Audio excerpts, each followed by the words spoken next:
Hola a todos, un placer saludarlos a los aquí presentes y también estar aquí en la segunda edición que me toca a mí presenciar de Merge. La primera fue Buenos Aires, que salió fantásticamente gracias al tremendo equipo que tiene Merge, y ahora por suerte me toca vivenciar donde nació todo, aquí en Madrid, en el Palacio de Cibeles. El panel que nos convoca hoy se incluye dentro del Legal Track y se denomina Cómo Latinoamérica se está aproximando a la regulación cripto. Y para ello tengo a ponentes de lujo con quienes para mí es un placer compartir escenario. Que los paso a presentar. María Fernanda Yupet, CEO de Crypto MKT, una de las principales plataformas de intercambio de la región. Rocío Álvarez Osorio, local y aquí a mi derecha, CEO y fundadora de Ator. Y Rocío cuenta con una amplísima experiencia en el desarrollo de infraestructura blockchain y conocimiento del marco, tanto europeo, español, pero así también latinoamericano. María Fernanda León, abogada y fundadora de María León Legal Coaching, especialista en regulación financiera y prevención de lavado de activos y financiamiento del terrorismo.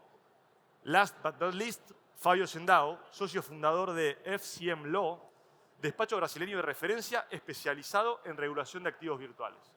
Así que lo dicho, para mí como director de Asuntos Públicos de Crecimiento Argentina es un placer estar con ellos aquí y conversar un poco sobre los desafíos y el contexto actual de la regulación cripto a lo largo y ancho de Latinoamérica.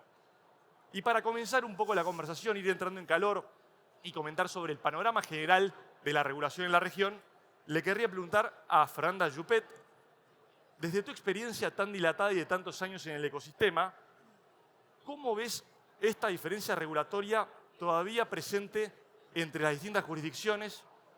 ¿Cómo podemos ir alineando la nave para que haya armonicidad regulatoria a lo largo y ancho de Latinoamérica? Y, por supuesto, ¿cuál es la situación actual? ¿Cómo ves el panorama en la región? A ver, lo primero creo que es importante plantear es, LATAM no existe, ni en términos regulatorios ni en ningún otro. Entonces, cuando nosotros miramos América Latina y tratamos de unificar, es imposible, porque cada una de las jurisdicciones tienen dolores desde los que interpretan la norma de forma completamente distinta. Entonces, las normas pudieran ser iguales, podríamos tener un MICA regional, pero al minuto del área chica, al minuto de la operación, eso no se va a conciliar, porque cada uno de los países, cada uno de los reguladores va a ir revisando en razón de su historia. Entonces, ¿cómo resolvemos este problema? Porque eso no dice nada para lo que tú estás preguntando. La respuesta está en las compañías que estamos operando cross-border. Porque ¿qué es lo que ocurre? Cuando tú tienes actores que están trabajando en una multiplicidad de países con ciertas políticas que van al estándar más alto de alguno de los países en los que trabaja, eso se va permeando en los contratos que son con los actores locales. Entonces, la mejor forma que tenemos hoy día de tener ese marco uniforme en manera de trabajo es a través de buenas prácticas. Y buenas prácticas que pueden ser fomentadas por las asociaciones gremiales, por las cámaras fintech o por instituciones como la tuya, como Crecimiento Argentina, donde nos pueden ir indicando, mira, esto es lo que se lleva en Colombia, y hablamos con María Fernanda y le preguntamos qué hacer ahí. O esto es lo que ocurre en España, así que se viene a América Latina, le preguntamos a Rocío cómo hacerlo. Entonces, en esa línea, la colaboración fintech creo que va a ser la clave para unificar un sistema de autorregulación que esté a prueba de balas. Bueno, aprovecho y te presento también María Fernanda. Te pregunto, ¿cómo ves el estado actual, un poco en línea con lo que mencionaba Fernanda Yupet, en Latinoamérica? Si podemos hablar de Latinoamérica, ya sea en tu país o en todos los mercados que abordás. Yo creo que, como dice Mafe, vamos lento, estamos fragmentados todavía, pero hay una buena voluntad del regulador, que eso es muy importante. Creo que vamos a diferentes velocidades. Tenemos algunos pioneros como Brasil, Argentina, Chile, que ya tienen marcos muy claros de blockchain y de prevención de lavado. Tenemos algunos hitos como Bolivia, lo que está pasando en Bolivia y en Costa Rica, que pasaron de una prohibición total a levantarla y empezar a regular, que eso es muy satisfactorio para el ecosistema. Y tenemos a Colombia y México, que como todos sabemos, nosotros somos normalmente ultra regulados en el sector financiero, pero en el tema del cripto hemos sido muy despacio, muy cautelosos por el riesgo reputacional tan grande que tenemos, que es la prevención del lavado. Entonces, creo que hay disposición del regulador, creo que hay voluntad. Estamos fragmentados, pero al final todos estamos persiguiendo lo mismo, que es tener un sistema de cumplimiento muy robusto, seguir las recomendaciones de Gafi, cumplir con el Travel Rule, y eso es lo que al final nos va a permitir unir todo el ecosistema, pienso yo. Muchísimas gracias. Te salto, Fabio, porque luego te quiero preguntar en el caso de Brasil, pero aprovecho, Rocío, vos que conocés bien ambos lados del charco, muy bien Europa y España, y muy bien también Latinoamérica, en función también de tu flamante compañía recientemente lanzada. ¿Cómo vienen ustedes? ¿Cómo venís viendo el landscape regulatorio en Latinoamérica y cómo lo están aprovechando? Pues a ver, vamos, el landscape es un poquito lo que han comentado ellas. Una de las cosas buenas que efectivamente tiene Europa es que la regulación es la misma para todos los países y tienes un mercado común a la hora de poder lanzar esos proyectos. Y sin embargo, efectivamente, en Latinoamérica primero tienes que hacer una radiografía país por país a la hora de hacer estrategia de penetración comercial de cara a qué país tiene la regulación y dentro de esa regulación qué permite hacer y a quién. Claro. Y efectivamente es un poco locura, ¿no? De hecho, estábamos hablando estos días y también bueno, pues con Nicole, que ella ha lanzado una nueva compañía de RegTech, con la cual pues vamos a empezar a trabajar dentro de nada para que nos ayude a mapear de una manera muy ágil y con inteligencia artificial toda esa parte a la hora de ese soft landing. Pero sí que es cierto que a la hora de interactuar tanto con los clientes como con el propio regulador y con abogados, la experiencia que ya tenemos en Europa, porque nos llevamos peleando muchos años, vemos que es un gran valor añadido. Es decir, no solo el proveer la parte tecnológica, sino el haber pasado por esos procesos regulatorios de licencias, autorizaciones, sandbox, etcétera, etcétera. Entendemos y empatizamos muy bien con el cliente con ese proceso, incluso le ayudamos a diseñar esa estrategia para poder acelerar esos procesos. No, tal cual. Vos estuviste en Buenos Aires hace muy poco, en un congreso que se armó, que yo tuve también el placer de estar contigo en el escenario, y decías esto mismo, ¿no? O sea, como esta película un poco ya la vi. O sea, Como vengo del futuro. Efectivamente, claro. Exacto. Sí. Pero bueno, en ese sentido, Fabio, me gustaría focalizarme unos minutos en Brasil. Dado que casi que Brasil es un continente en sí mismo y a su vez se ha mostrado muy activo en la regulación cripto, sea con la CBM, con el Banco Central. ¿Nos podrías comentar un poco, por favor, cómo han sido estos pasos, cómo ha sido este proceso y dónde estamos hoy parados? Sí, gracias, Teófilo. Buenas tardes a todos.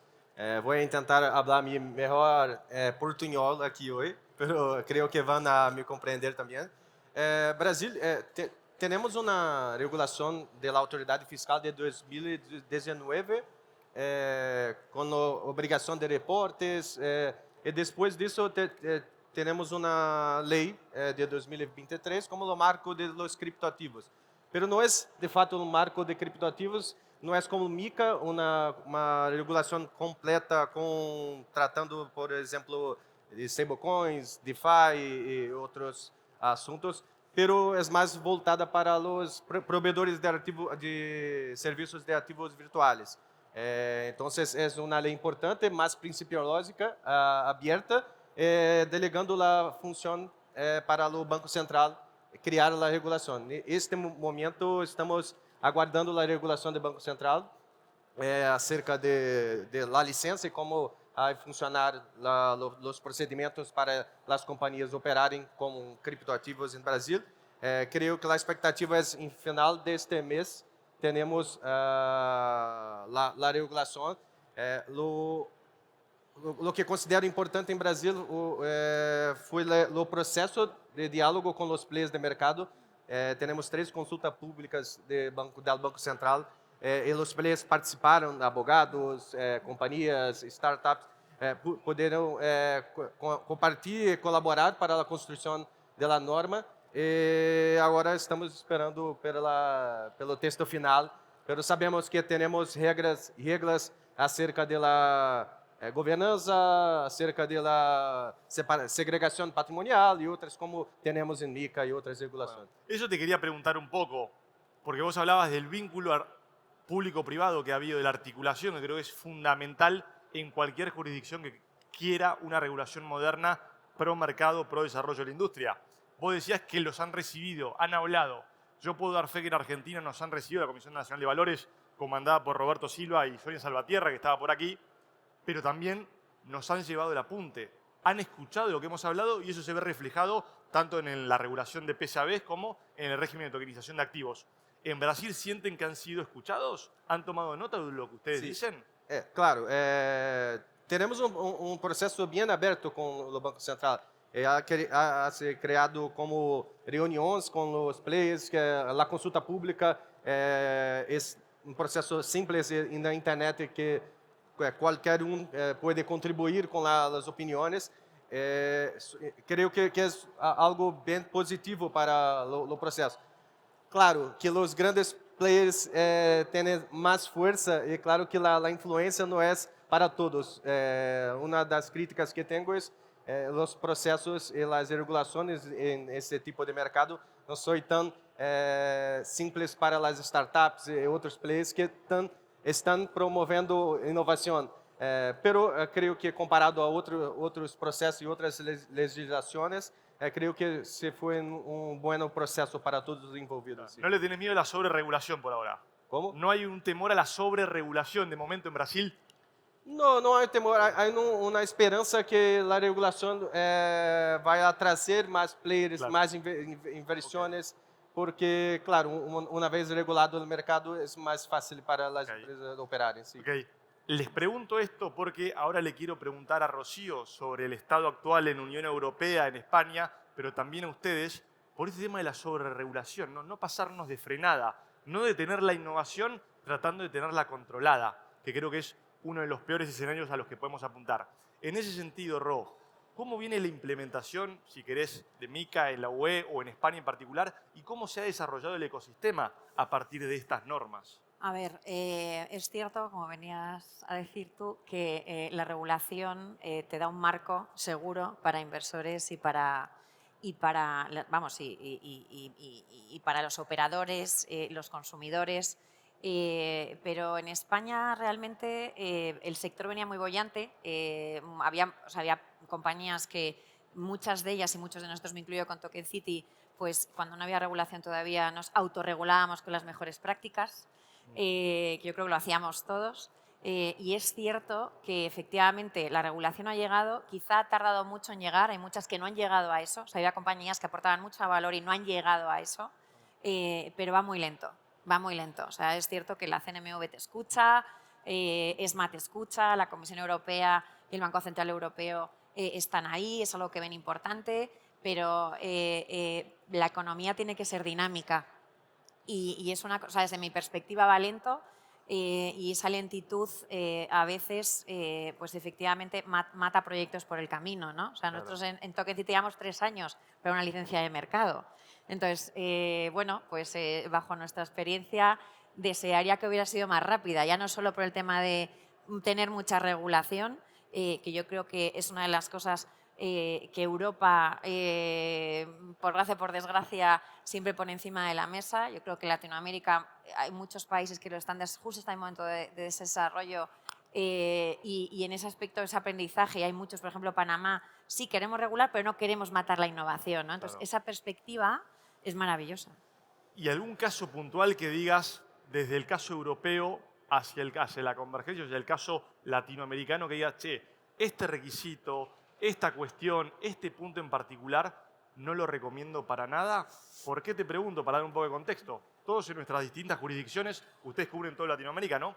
Pero decimos, por ejemplo, la UIF en Argentina. La UIF hoy, a raíz de la regulación que ha sacado para regular como sujetos obligados a los PSABs, ha pedido una cantidad de cosas que ha llevado, si bien es una depuración natural, porque no cualquiera puede ser PSAB, ha llevado a algunos a, claro, mi modelo de negocio está cambiando brutalmente, mi margen cambia brutalmente por mis costos operativos para poder operar. En ese sentido, ¿ustedes notan algún pain point brutal que digan, che, ni se les ocurre en Latinoamérica poner esto? 100%, o sea, 100%. Claro. De hecho, o sea, bueno, pues off the record por parte del regulador incluso tiene ese miedo, ¿no? De a veces esa sobreregulación o nuevas exigencias, porque efectivamente esto es muy nuevo, hay mucho miedo respecto al consumidor final, respecto a estos activos, pues continuamente están solicitando diferentes exigencias que llega un momento que dices que, claro, no sabemos si esto al final va a ser rentable, porque es que esto va de modelo de negocio, ¿no? Y realmente esto que estás comentando, yo pues con mis clientes en Bolivia lo estoy viviendo. Claro. O sea, les han cambiado toda la regulación y desde que ahora mismo me están exigiendo respecto a blanqueo, entonces, lo que quiero decir con esto, yo diría 3 cosas de que hemos aprendido aquí en Europa respecto a esa oportunidad que hay en Latinoamérica. Una de ellas es, vale, hay que proteger, pero vamos a basarnos en excepciones. O sea, es decir, dependiendo del tamaño, no le puedes exigir lo mismo a un banco que a una fintech, ¿no? Entonces, aquí, respecto a los nuevos mercados de bolsas de valores tokenizadas, sí que han trabajado con excepciones, ¿no? Porque si no, no podría entrar otros players. Muchas gracias, Ro. María Fernanda, ¿cómo lo ven ustedes? Por favor. A ver, desde el área chica no regulatoria en la práctica tenemos un problema grave, porque si bien la mayor parte de las normas que tenemos en América Latina aplican proporcionalidad, es decir, si tú eres más pequeño debieras cumplir menos requisitos, esos requisitos se basan en número de clientes y las fintech cobran muy poco por cliente. No. Entonces caes en los números altos de clientes muy rápido. El hub de innovación que existía en América Latina no va a existir 2027. No hay ninguna posibilidad, porque en aplicación de la norma, la cantidad de proveedores que tú requieres para poder cumplir con las normativas, y te lo digo transversal en 6 países en este minuto, te van a implicar costos entre $50.000 y $100.000 mensuales solo en proveedores sin contar con equipo. Sin contar con equipo, sin pago de impuestos, sin nada. Por lo tanto, para las empresas que eran de medianas a pequeñas, va a haber una mortandad importante. Y eso es algo que se ve. Y lo segundo son los fondos de reserva de garantía que quedan o en bancos centrales o en depósitos a plazo. Porque cuando tú le dices a una empresa en Argentina que $150.000 tienen que quedar en capital propio, son $150.000 con los que no pueden trabajar. Cuando tú le dices en Chile lo mismo con $200.000 APP, son $200.000 que no pueden trabajar. Cuando tú les dices que en Brasil es 1,5 millones, 1 a 5, dependiendo de las actividades que... claro, dependiendo del tramo, pero si tú quieres ser un exchange propiamente tal, estamos hablando de 1,2 millones de dólares. La mayoría quedaron fuera. Total. Entonces, al final hay una depuración que tiene que ver con espaldas financieras que va a favorecer a los bancos y a las empresas que son filiales bancarias en vez de las empresas de innovación. Ahora, los reguladores han estado muy abiertos a conversarlo, muy abiertos a revisarlo, pero hay poco que puedan hacer porque tienen el doble mandato de proteger a los consumidores y por otra parte tratar de proteger la industria. Ajá. Y no pueden, en el fondo, defender con la mano lo que están borrando con el codo. Efectivamente. Fer, ¿cómo lo ves Bueno, vos? pues ya lo han dicho prácticamente todo, pero yo creo que efectivamente, Teo, como tú dices, el regulador debe saber que no puede prohibir, controlar no es prohibir, y el operador debería saber que innovar no es evadir. Y desde que haya un buen sistema de cumplimiento deberíamos poder estar generando confianza en el ecosistema. No se trata de regular más, sino de regular inteligentemente y de tratar de ir a la misma velocidad de la tecnología, que es prácticamente imposible, pero en vez de ultra regular o sobre regular, es regular poco, pero inteligentemente. ¿Y cuál crees que es para vos el equilibrio ideal entre el deber de cumplimiento y no detener la innovación? ¿Cuál es el punto de equilibrio o alguna buena práctica que podemos ver en algún tipo de jurisdicción para decir, che, prestemos atención a esto es algo loable para aplicar en determinadas jurisdicciones, este es el camino? Pues, Teo, deberíamos estar aprovechando la tecnología, las herramientas de tecnología que nosotros tenemos hoy en el ecosistema. Nos permite hacer un monitoreo muchísimo más profundo que la propia banca. Nosotros tenemos una trazabilidad prácticamente infinita en este momento gracias a las herramientas de monitoreo y de tecnología. Entonces, mi opinión es aprovechemos estas grandes herramientas y no detengamos la innovación. Es imposible detener la innovación. Por lo tanto, para ello el sector privado es fundamental, tanto para implementar esta tecnología, para desarrollarla, pero también para educar y evangelizar, ¿no? Porque creo que en nuestras distintas jurisdicciones, porque somos todos de distintos países, nos hemos encontrado con muchos varapalos al momento de hablar con el regulador, con el policy maker, que tal vez no entiende la tecnología o tiene una agenda con determinadas prioridades para las cuales cripto está al fondo. Entonces, me gustaría mucho preguntarles a ustedes cómo ha sido esa experiencia, porque nosotros venimos de hace años en el sector puyando por regulaciones modernas, por un regulador que adopte la tecnología y que vea las bondades que la tecnología provee. ¿Cómo ha sido en su experiencia personal ese proceso de persuasión, de convencimiento, ¿no? Eu tenho um ponto acerca disto. Uma vez que entendemos que é uma atividade financeira, é muito difícil não regular como uma atividade financeira, considerando IML, KYC, todas as regras que temos de compliance para este tipo de atividade.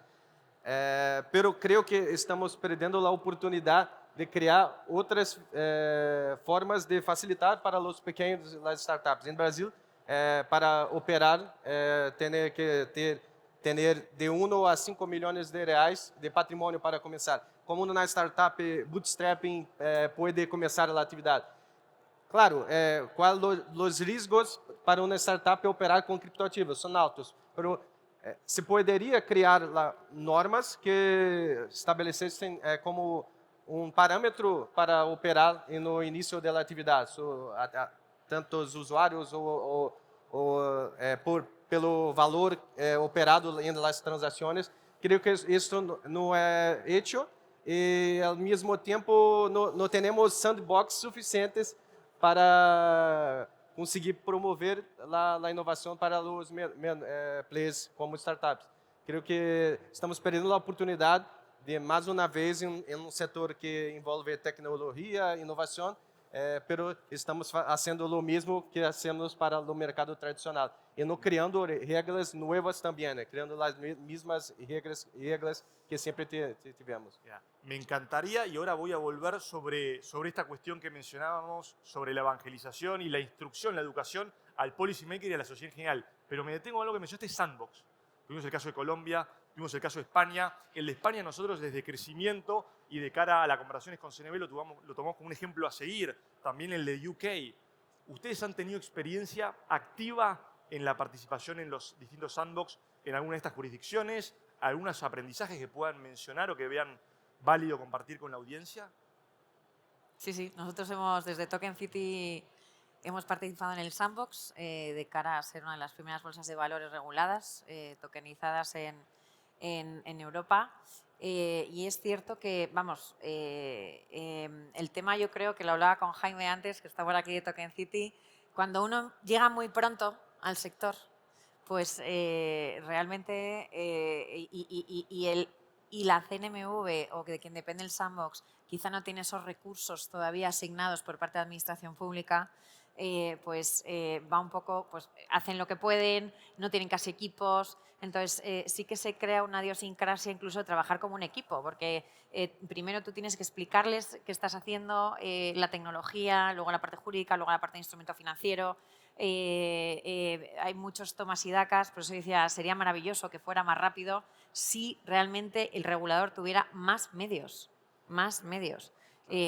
Ahora, después de 3 años, nosotros entramos pues hace 2 años y medio. Claro, ya a este año se han contratado muchísimas más personas, porque al final es que les está haciendo entrar en un mundo que para ellos es nuevo. Mucha gente quizás está a punto de jubilarse, se mete las manos a la cabeza diciendo, madre mía, no sé de qué me están hablando con la tecnología, con tal y cual. Entonces, es un proceso también del propio regulador, o sea, los que vengan dentro de 5 años es muy distinto, los que están entrando ahora es muy distinto, ¿no? Pero cuando entras muy pronto, pues lógicamente es complejo por muchas partes. Ustedes, Fernanda, en Chile no han tenido un sandbox, ¿verdad? No tuvimos sandbox, pero tuvimos algo que para nuestra idiosincrasia funciona mejor.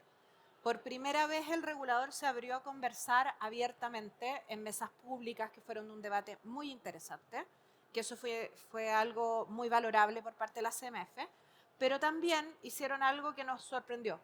A los players que llevábamos mucho tiempo en el ecosistema, nos citó el Consejo de manera directa para poder plantear, porque acá hay un tema, los exchanges en Chile, y puede ser mal negocio que yo lo diga, porque mi competencia está dentro de eso, somos muy compliant todos, somos todos bien portaditos. Entonces, el llamarnos el regulador para decir, miren, ¿qué riesgos ven? ¿Qué ven en la norma? ¿Que pudiera abrir espacio a narcotráfico o a malas prácticas? En general tuvieron muy buenas respuestas de los players que llevábamos mucho tiempo. Y eso es algo extraño, que un regulador diga, mira, ¿quiénes son los que han estado trabajando? Sí, han tenido un buen comportamiento, venga y explíqueme y yo voy a confiar en lo que usted me dice. Ahora, asumo que nadie mintió porque nos van a pillar en 2 minutos, pero por ahí es interesante eso que no me había tocado verlo con reguladores. Claro. Y que tuvieran la humildad y la grandeza de espíritu, decir, esto es nuevo, explícame. O sea, no quiero equivocarme, no quiero errar. Y de esas conversaciones salieron modificaciones a la norma. Entonces también eso fue muy interesante. No es que te citaron solo para tener el box checked, de, mira, hablamos con gente, tenemos la lista de lobby. Efectivamente hicieron cambios para que el sistema funcionara. efectivamente, eso es lo que decías antes, Fabio, que te han convocado, que se viene dando un diálogo público-privado muy rico, porque lo mismo sucede con la CNB en Argentina. Ellos, cuando viene la irrupción, el crecimiento en vertical de la industria cripto, y en realidad la tecnología blockchain y subespecie cripto, dicen, che, yo quiero entender de esto. Ustedes son los que saben. Sentémonos a trabajar. Por un lado, el registro de proveedores de servicios de activos virtuales. Por el otro, el régimen de tokenización de activos. Ambas cosas que hoy ya están en el aire, que son una realidad y muy celebrado en todo el continente. No obstante lo cual, la CNB, si se quiere, no es lo mismo que el Banco Central en Argentina, porque el Banco Central aún mantiene la prohibición para que un banco o para que una sociedad de bolsa ofrezca productos criptográficos, lo cual nosotros decimos cuándo se van a levantar esas restricciones, porque es algo que aparte va en contra del discurso de la actual administración nacional en Argentina. Con la anterior administración lo veíamos un poco más lógico por los postulados que ellos defendían. El Central, junto con Hacienda, con la FIP, había emanado alertas sobre los riesgos de operar con activos virtuales. Con la nueva administración pensábamos que esta restricción del Central se iba a levantar más pronto que tarde. De momento no ha sucedido, pero creemos ya que bueno, es una cuestión de prioridades también y cómo lo ven ellos en la agenda de urgencias. Con la CNB se viene trabajando tan bien que da gusto trabajar con Sonia y con Roberto. En ese sentido, te pregunto, Fernanda, si vos podés comentarnos algo de esa experiencia, de esa vinculación público-privada que has tenido. Mira, nosotros tuvimos un sandbox regulatorio también en el 2022. Lastimosamente, yo creo que, como dice Mafe, hacían falta muchas herramientas del regulador. Había mucho desconocimiento en ese momento, lo sigue habiendo. La educación es clave, 100%. De ahí debió haber salido una norma. De hecho, los resultados de ese sandbox fueron muy satisfactorios. Fue entre la banca tradicional más importante y los exchanges más grandes que habían en Colombia en el momento. Fue satisfactorio y nunca salió la norma. La educación al regulador es primordial. A nosotros nos ha pasado que nos visita el regulador en Colombia y no entiende el ecosistema todavía, entonces es muy importante que el sector privado se pueda sentar en mesa regulatoria con ellos y les explique cómo funciona el sistema. Además, me parece a mí que hace falta educar mucho al consumidor, porque hay mucho desconocimiento todavía también de quien nos consume, del cliente. Hay mucha desconfianza y por ende pues el riesgo reputacional sigue siendo muy alto y al final esto es bancarización y es inclusión financiera. Entonces hay que ir al consumidor y hay que ir al regulador, pero el sector privado pues digamos que tiene que ponerse la camiseta de explicar cómo funciona el sistema. Total, a nosotros en el crecimiento del momento de hacer el análisis comparativo de sandbox en distintas jurisdicciones que se habían implementado, el caso colombiano era uno que decíamos, este no salió tan bien. Ajá. Y un mal sandbox te puede matar mucho tiempo de desarrollo de la industria. Porque si sale mal ese banco de pruebas, bueno, retrocedemos varios casilleros. Así que es algo para tomar nota. En el caso brasileño que decías, vos decías que faltan más sandbox. Yo pensé que ustedes estaban bien en ese sentido. Tenemos sandbox, pero creo que un movimiento interesante de comentar aquí es el movimiento asociativo. Tenemos una asociación de fintechs, una asociación de cripto, una asociación de token. Por veces hay sobreposición, disputas en las asociaciones, pero promovem muitos eventos, sempre com a participação dos reguladores, promovem debates, webinars. Creio que esse movimento associativo no Brasil está ajudando muito na educação do mercado, educação de reguladores, pero Sandbox não creio que é o melhor exemplo em Brasil.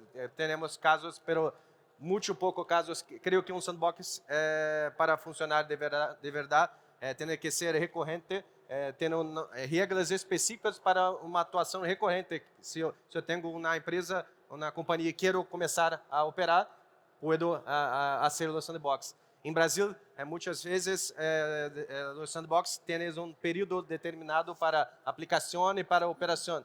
Creio que não é o melhor modelo para isso. Entendido, Fabio. Nos vamos acercando a los minutos finales de este bloque, entonces me gustaría que tengan el espacio, el lugar para hacer reflexiones finales, tanto de cómo ven el panorama, pero también cómo ven ustedes desde su empresa, desde su firma, en las jurisdicciones que abordan. Rocío, por favor. Bueno, yo la verdad es que, ¿por qué Ator, yo siendo europea y teniendo la legislación encima de la mesa, me he ido a Latinoamérica? Pues yo creo que es un tema de entre 2025 y 2030 va a haber 1.000 millones de usuarios en cripto. La segunda región del mundo que más crece es todos los países de América Latina, algunos más que otros, pues por efectivamente ciertas características respecto al porcentaje de personas pues desbancarizadas, la parte de los problemas de inflación o deflación de monedas o incluso el coste de remesas. No hay que olvidar que toda América Latina recibe 150.000 millones de remesas al año, siendo México y Colombia los primeros. Y realmente esas características hacen pues que la adopción venga de abajo arriba, ¿no? Sin embargo, en Europa o en Estados Unidos, al no tener esas características, pues el ritmo de adopción de población es distinta y por lo tanto nosotros que en concreto vendemos infraestructura tanto para bancos, fintechs, gobiernos, telcos, a la hora de poder dar esos servicios a ciudadanos, pues hemos priorizado Latinoamérica y esa es nuestra razón de estrategia. Fabio. Creo que la regulación es buena como un todo. Creo que esto es bueno para el mercado y el recado que puedo dar ahora acerca de Brasil es un momento de oportunidad en Brasil. Si están operando aquí en Europa o otros países, creo que es lo mejor momento es comenzar ahora en Brasil, porque enquanto não temos a regulação, se começa a operar, tens vantagens quando venir a regulação. Creio que é uma oportunidade de aproveitar os últimos momentos sem regulação para começar a operação em Brasil. Gracias. Yo creo que como dice Rocío y Fabio, Latinoamérica es la joya de la corona en este momento, es la oportunidad, es quien más necesita el servicio, es cuestión de seguir buenas prácticas, de seguir lo que está pasando arriba, como por ejemplo el MICA, de seguir las recomendaciones del GAFI y de educar 100% el ecosistema. Pero ahí vamos. Muchas gracias. A ver, yo creo un poquitito distinto en esa línea. Creo que tenemos que trabajar productos muy amables para el usuario. La mayor parte de nuestros usuarios no tienen tiempo para entender lo que está pasando en el back tecnológico porque tienen que llegar a fin de mes. O sea, esa es su lógica. Por lo tanto, la realidad de América Latina es algo que las empresas latinoamericanas abordan mucho mejor, entendiendo la falta de bancarización en algunos de los países, los dolores reales de los usuarios, pero aprendiendo que en la trastienda tenemos que tener todos los estantes ordenados. Entonces, siendo capaces de darle cara al regulador y poder trabajar con ellos, pero tratar de simplificar lo que le estamos entregando a los usuarios. Porque aplicaciones complejas, pensadas y diseñadas para traders, no es lo que va a consumir el público porque no puede. Porque en su urgencia hay 20.000 prioridades que son anteriores a aquellas. Entonces creo que eso también es parte de lo que tenemos que asumir como desafío de industria. O sea, el entender que no somos parte de una élite, somos parte de un continente que está superando la pobreza. Y desde ahí construir soluciones en el mundo fintech. Porque para los ricos los bancos lo tienen cubierto. O sea, ellos ya saben con quiénes hablar y tienen eso resuelto. Pero a la gente de a pie, ahí es donde podemos marcar una diferencia que no solo va a ser importante en lo financiero, sino también en lo social. Muchísimas gracias, Fernanda. Y ahora, para cerrar, a mí me gustaría también hacerles unos breves comentarios para quien no nos conoce de Crecimiento Argentina, porque va alineado con todo lo que han comentado y en particular con esto que decías de llevar la tecnología a la gente, de facilitarle su día a día, no pensar nada más en un segmento determinado. Crecimiento Argentina tiene ese fin, tiene el objetivo de consolidar al país, dado que tenemos el ecosistema, tenemos el talento, faltan reglas claras perpetuadas en el tiempo. Nosotros queremos consolidarlo a Argentina como un hub de economía del conocimiento, no ya blockchain, de clase mundial, y creemos que tenemos la ventana de oportunidad ideal para hacerlo. Nosotros tenemos dos verticales principales. Una es el alma y el motor de crecimiento, que es nuestro ecosistema de startups, que tal vez ustedes ya los conocen. Hoy tenemos 10.000 proyectos que son parte de nuestra comunidad, de mínima 10.000 personas, de los cuales estamos apoyando más de 800, con grants, con fondos, con infraestructura, porque tenemos 1.500 metros cuadrados de oficinas en la zona de Palermo, en Buenos Aires, con mentoría legal, contable, de desarrollo de negocio de primer nivel y un networking de primera línea, porque tenemos mentores que son los principales referentes a nivel mundial en esta industria. Y luego también tenemos una humilde usina de políticas públicas que, como ya les he dicho, hemos peloteado, trabajado con la Comisión Nacional de Valores y la Cámara Fintech y algunos otros actores más, el primer régimen de tokenización de activos, que es un hito a nivel regional. La Comisión Nacional de Valores ha tenido la grandeza que mencionaban antes de recibirnos, de escucharnos y de elaborar conjuntamente. Pero no obstante lo cual, el proyecto más ambicioso de crecimiento es la creación en Argentina de una zona económica digital, algo que no ha pasado todavía en el país, algo que nosotros tenemos una ley vetusta de zonas francas, y queremos que una zona económica digital cuya ronda Presid estamos cerrando este mismo viernes, es la oportunidad ideal, un momento bisagra para retener capital y talento local en materia tecnológica y para atraer al foráneo. Así que invito a todos los que se quieran interiorizar más en la materia a conversar tranquilamente en el marco de Merge Madrid, a quien agradezco nuevamente. Muchas gracias por la invitación y les pido por favor un aplauso para tan grandes panelistas.